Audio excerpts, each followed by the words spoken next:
একটা সময় ঘুষুরিতে এসে প্রায় 2.5 মাস সপরিবারে কাটিয়েছিলেন শ্রী শ্রী ঠাকুর অনুকূলচন্দ্র।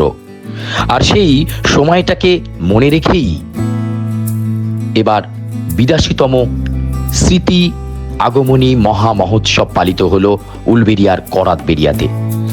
শ্রী শ্রী ঠাকুর অনুকূল চন্দ্রকে সামনে রেখে প্রায় 52টি মন্দির করাতবেড়িয়াতে লক্ষাধিক মানুষের জমায়েত করে দেখিয়ে দিল উৎসব প্রকৃত অর্থে কাকে বলে। সকাল থেকে সঙ্গীতাঞ্জলি, ইষ্ট প্রসঙ্গ, দুপুরে ভান্ডারার প্রসাদ, এ যেন সত্যিই এক সর্বাঙ্গীর উৎসব। আর এই উৎসবকে আরো সাফল্যমণ্ডিত করার জায়গায় নিয়ে গেলেন বহু বিদগ্ধ, বহু বিশিষ্ট ঠাকুর কেন্দ্রিক মানুষজন। উলবেড়িয়ায় করাতবেড়িয়ার ইউনাইটেড ইটভাটার মাঠে রবিবার উৎসবকে কেন্দ্র করে ছিল ঠিক করা ভিড়। একদিকে নাট মন্দির, অন্যদিকে সাংস্কৃতিক অনুষ্ঠান এবং মূল মঞ্চে লাগাতার ঠাকুর কেন্দ্রিক আলোচনা। এ যেন পরম প্রেমময়কে কাছে পাওয়ার আনন্দে মাতলেন সৎসঙ্গীরা। জীবন মানে বাঁচা বাড়া, সম্প্রদায়টা ধর্ম নারে, এই স্লোগানকে সামনে রেখে ঠাকুরের লোক আজ বুঝিয়ে দিল মানুষের একটাই ধর্ম, সেটা মানবতা, আর বাকিটা অন্য কিছুই নয়। শ্রী শ্রী ঠাকুর এটাও বলেছিলেন, ছেলে মেয়েরা বিদ্যালয়ে যতই বিদ্যা শিখুক না, বাড়ির শিক্ষা সুষ্ঠু নইলে সৃষ্ট স্বভাব হয় না। অর্থাৎ ছেলেমেয়েরা বিদ্যালয়ে পড়াশোনা শিখতে যায় ঠিকই, কিন্তু আসল শিক্ষা বাড়ি থেকে বাবা মায়েরাই দেন। আর সেটাকে সামনে রেখেই উলবেড়িয়ার করাতবেড়িয়া গ্রাউন্ড হয়ে উঠেছিল এক প্রিয় পরমের জায়গা।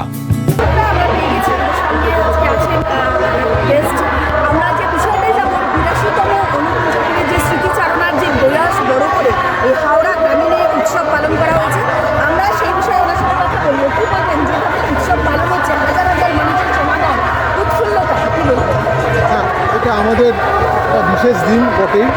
এখন এটা বলতে গেলে প্রথমেই আমাকে যেটা ভাবতে হবে যে কেন এই উৎসবের আয়োজনটা করা হয়েছে। শ্রী শ্রী ঠাকুর অনুকূলচন্দ্র আমাদের কাছে আমাদের জীবনের আদর্শ তিনি, এবং এই আদর্শকে গ্রহণ করে কোটি কোটি মানুষ তাকে অনুসরণ করে চলছেন। আচার্য পরম্পরা তিনি রেখে গেছেন, সেই আচার্য পরম্পরার নির্দেশে মানে আমাদের আচার্যদের, বর্তমান আচার্যদের শ্রী শ্রী অপ্রদ্যুতি চক্রবর্তী মহাশয়, তার আশীর্বাদে এবং আমাদের শ্রী শ্রী অবিন দাদার নির্দেশনায় আমরা এই উৎসব পালন করছি। উৎসবের ভিত্তিটা কি? 1944 সালে হাওড়া জেলার ঘুষুরিতে শ্রী শ্রী ঠাকুর অনুকূলচন্দ্র পার্ষদ তিনি বেশ কয়েক মাস ওখানে অবস্থান করেছিলেন। তো হাওড়া জেলার মানুষের পক্ষে বা হাওড়া জেলার ভক্তদের পক্ষে এটা একটা পরম সৌভাগ্যের দিন।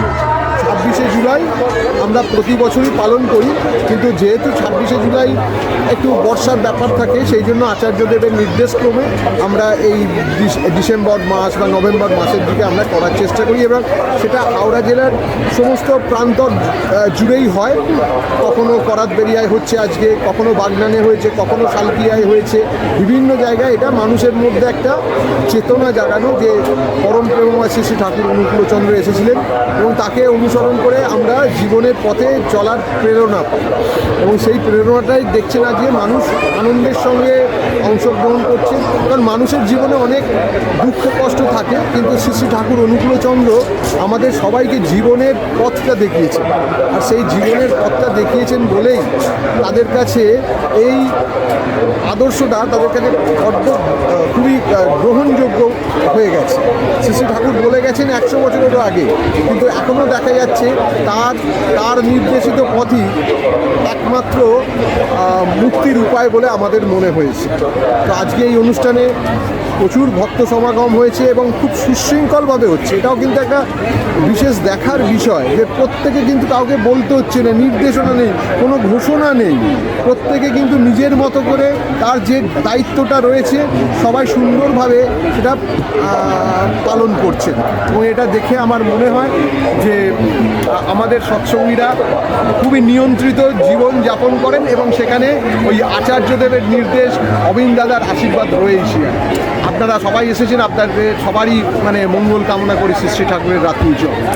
একদমই একটা প্রশ্ন যাব, একদিকে যেমন এসআইআর চলছে গোটা রাজ্য জুড়ে, সেখানে নানা রকম অনুষ্ঠান, আমাদের অনুকূল ঠাকুরের অনুষ্ঠান চলছে, বিভিন্ন ধরনের 5 লক্ষ কণ্ঠে গীতা পাঠ চলছে, ব্রিগেডে হিন্দুদের নিয়ে বিভিন্ন অনুষ্ঠান চলছে। কীভাবে দেখছেন এই বিষয়গুলোকে?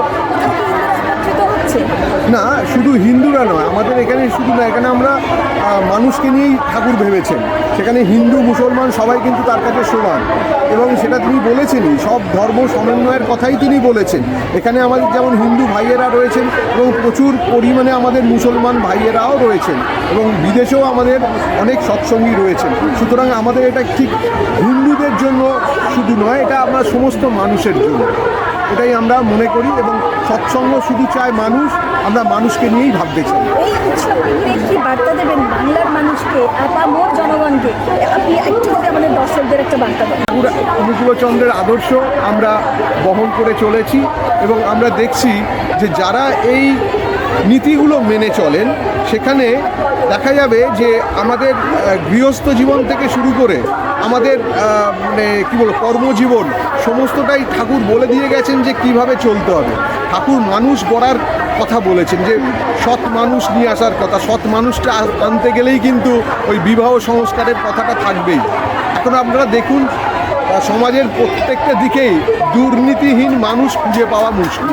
তাহলে সুতরাং ভালো মানুষ তৈরি আমাদের করতেই হবে।